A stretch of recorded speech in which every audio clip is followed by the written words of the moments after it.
ये वर्लपूल का washing machine है।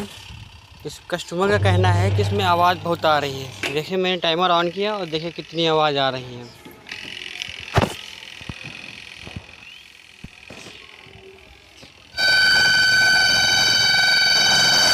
और फिर मैंने इसमें ग्रीस लगा दिया ड्रम में और बफर में, तो प्रॉब्लम सॉल्व हो गई। जंग लगने की वजह से दिक्कत थी। देख के चेक करें।